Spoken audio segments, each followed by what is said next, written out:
and the Rufai is now supporting the Igbos. So guys, this was the moment Rufai's son stood up to speak for Nnamdi Kanu, saying it was very, very unjust for the Nigerian judiciary to have handed him life imprisonment while an ISWAP leader was given just 20 years imprisonment, and that has come with a whole lot of reactions from Nigerians. Also, Rufai himself was seen speaking for himself and also for Peter Obi. Let me read a section of what Rufai said in this video. He said, "Mr. Peter Obi and I pleaded with the ADC coalition to allow us conclude the pending by-election before officially joining the ADC. Now that the elections are over, we have no reason to remain in the SDP and the LP," that's the Labour Party. The same way we removed PDP in 2015 is how we will remove this incompetent APC in 2027. So guys, Rufai was in addressing himself alongside Peter Obi. We and Nigerians are saying that wow, Rufai's son and Rufai himself are now opening their arms for for the Igbos from the look of things. Anyway guys, that's not even all the news. I'm going to allow you watch the video, but before then there is another worrisome headline here that says, breaking news,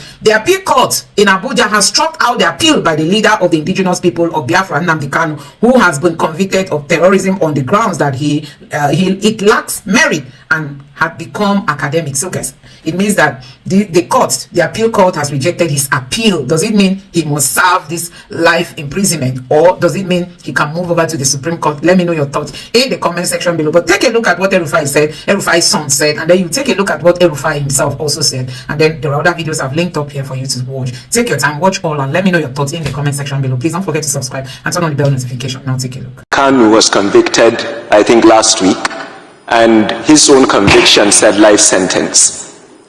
I don't understand why one terrorist is getting 20 years and the other is getting a life sentence if you're saying that. I think Pastor made a good point. There's this idea that justice is served differently, and it affects the problem. Mr. Speaker, I'll conclude by saying this. I've been an advocate of state police. I've sought the wisdom of more experienced members like Honorable SH0CK, Honorable Adodogwa, even yourself and the Speaker. I think the definition of insanity is doing the same thing over and over and over again and expecting different results. Somebody said that earlier. We cannot be sitting in Abuja and expecting operations to be efficient in Benue. We have to go back to communal policing.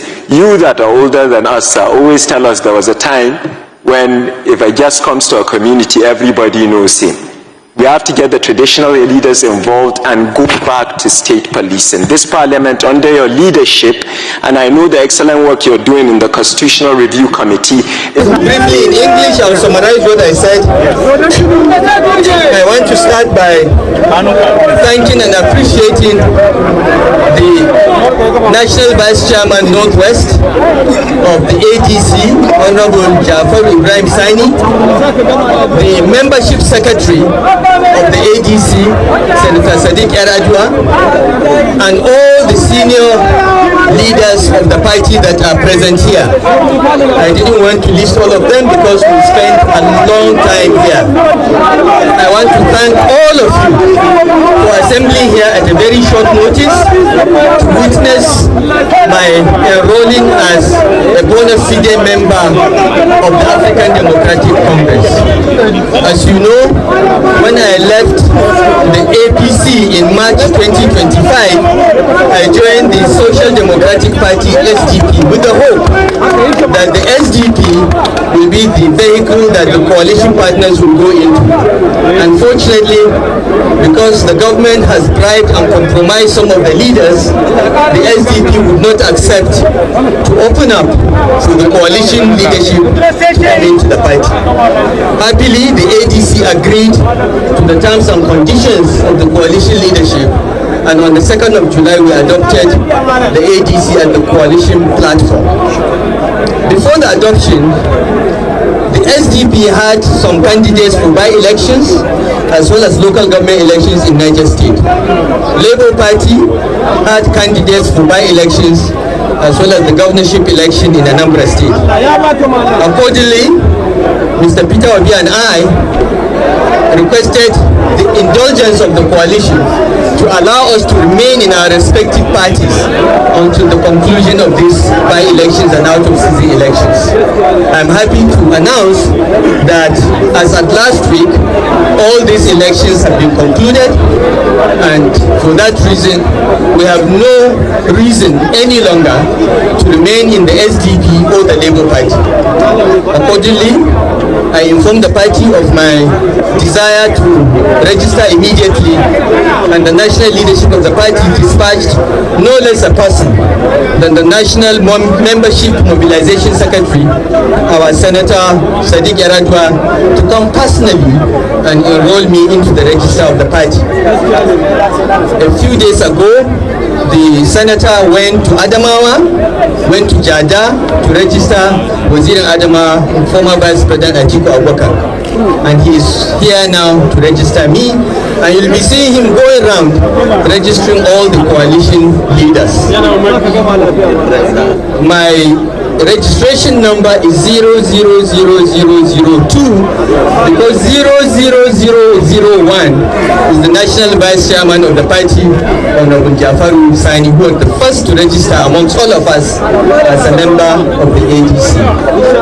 I want to use this opportunity to thank all of you, particularly a few people whose names I've mentioned in Hausa that played significant roles in arranging this event at very short notice.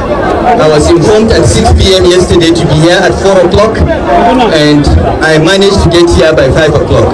I apologize to the secretary and all the leaders that had to wait, but the traffic on the Abuja-Kaduna road was a bit hectic. I want to call on all citizens of Kaduna State of 18 years and above to come out en masse and register with the All African Democratic Congress.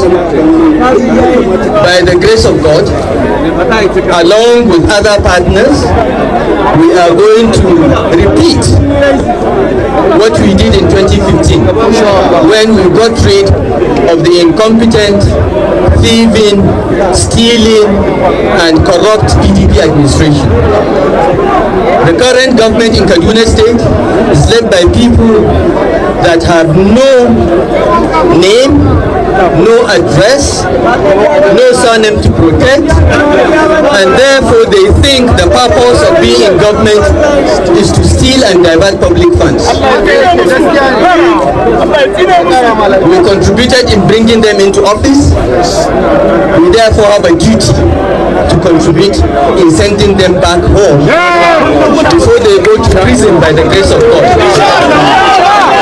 So I want to call on all the people of Kaduna State who know what we did in our 8 years and can compare with what is going on now to come out en masse, register with the ADC and get their permanent voters card and prepare to vote out these incompetent, cursed and useless people pretending to be a government. Thank you very much, and may God bless you. Did the Igbos miscalculate at some point in the history of Nigeria? No. Well, as far as the war was concerned, it wasn't miscalculation. Though the war was not necessary, they shouldn't have gone to war. But they were provoked. Igbos had no choice but to go to the war. They had no choice other than to fight to defend it, to defend humanity. I supported Ojukwu 1,000%. They were pushed to the wall. They had to fight. They had to create their own country by fire, by force. Do you think there should be Biafra? Of course. Of course. Of course. Why did I go and visit my Goose mother? Why did I go to the east for my honeymoon? Why did I go to Lagos or go to somewhere else to do my honeymoon after marriage? You went to the house of Chinua Achebe? I went to Chinua Achebe in Nsukka University. I spent a night there. I went to Mazi, the author, what's his name now? He was president of youth movement. He lived somewhere close to Enugu. You know, I went to see him. I spent a night there. Will Biafra come? It will come. I mean, Nigeria is going to break up. Nobody can do anything about it. Nobody. Why are you so certain about it? Because I know it will happen. No country operated the way Nigeria has been operated can survive. It's not possible. All the rogues who are running the country down, who are doing all sorts of things they are doing now, will pass away. They will not be there forever.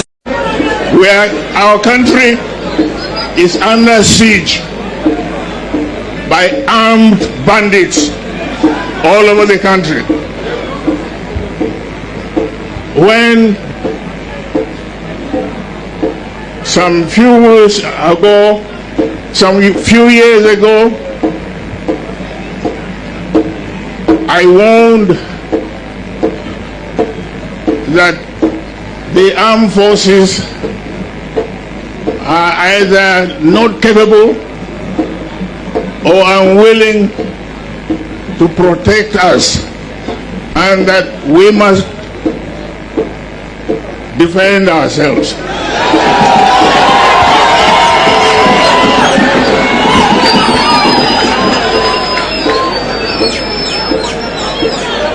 The first denial of what I said came from the Ministry of Defense. They said I was lying, and they set up a kangaroo board of inquiry to investigate the truth or otherwise of what I spoke. And they invited me to come and testify. I did not go. I did not go.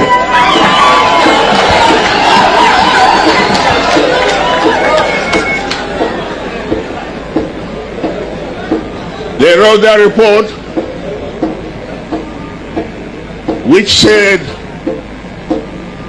that I was only speculating, that there was no evidence.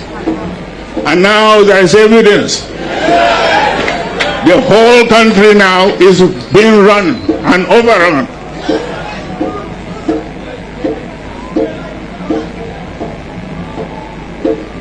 And one very clear thing that is happening is that these foreign invaders, they are not even Muslims. A lot of the casualties inflicted on the land are on Muslims. They are destroying even mosques, but they were allowed to come into the country by our government.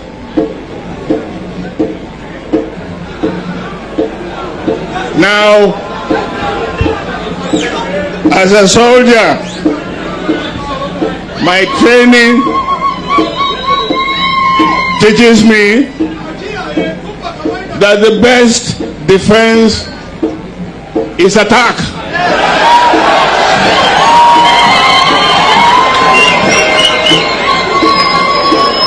Right now, we are all sitting ducks. These people are armed to the teeth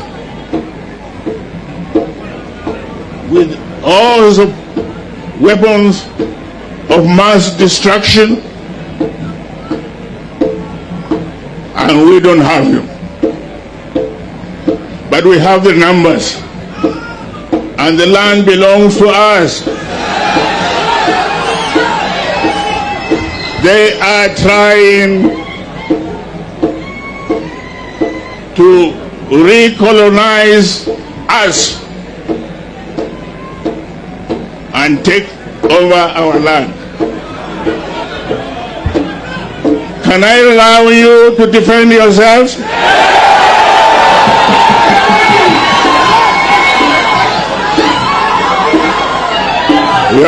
Your Majesty, you heard what they've said. You must then unite our people.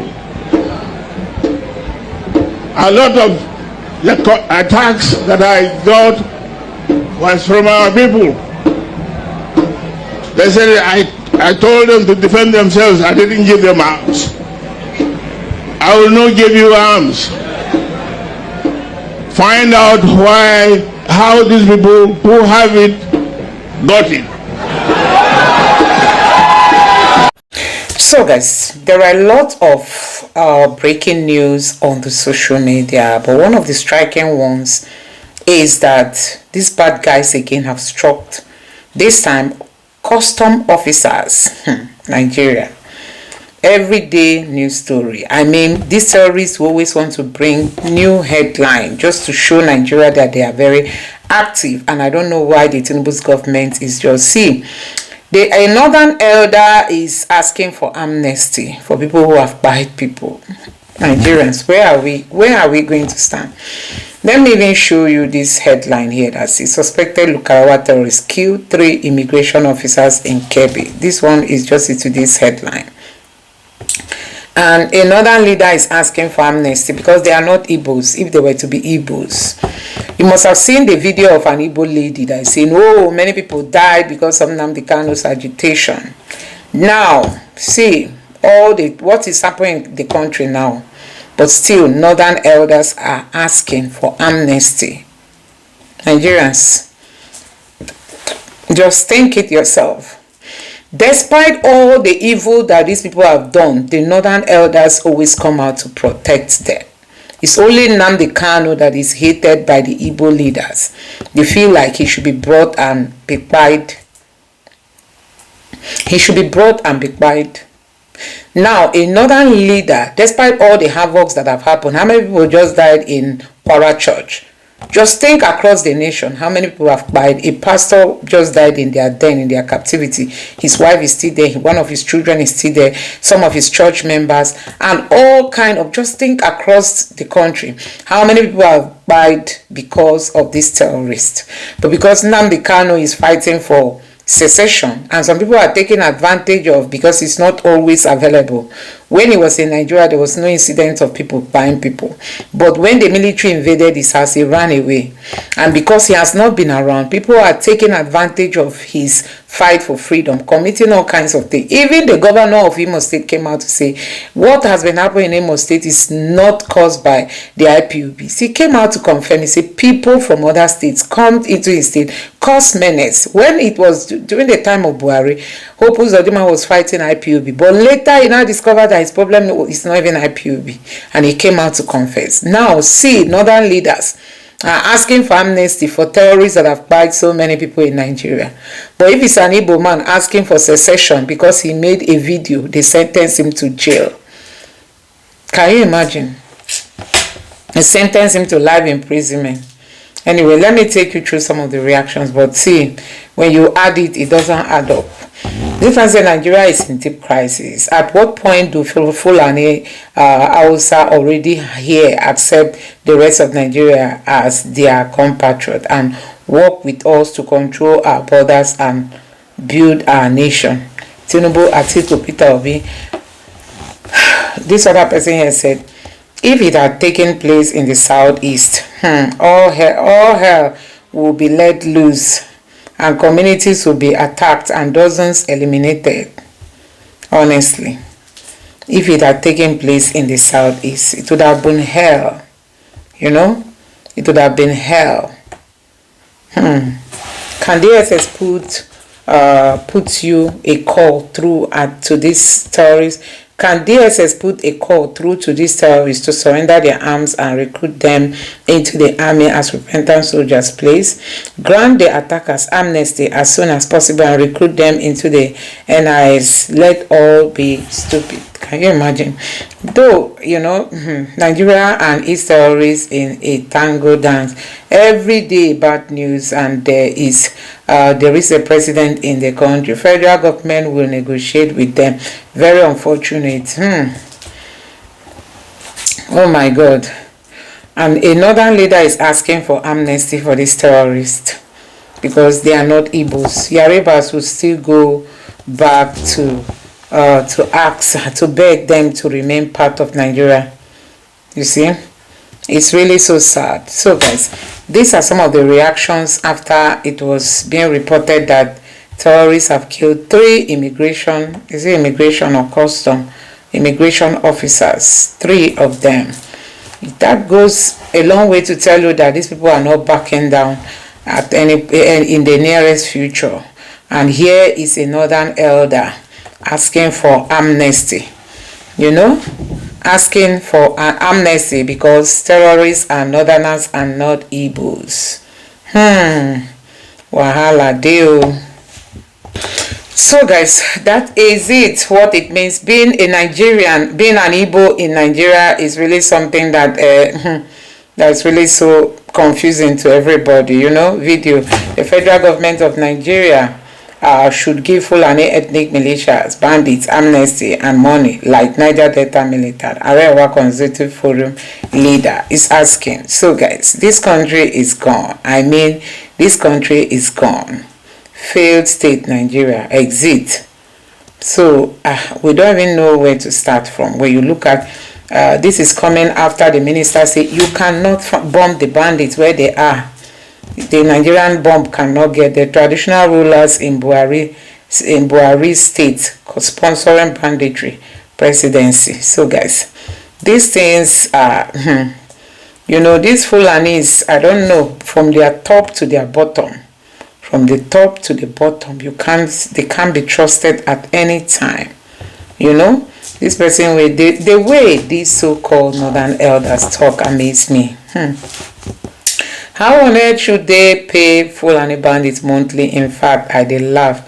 Equating this to criminal element with Niger Delta agitation is an insult. I beg, what did not put on the table as their contribution to Nigeria economy?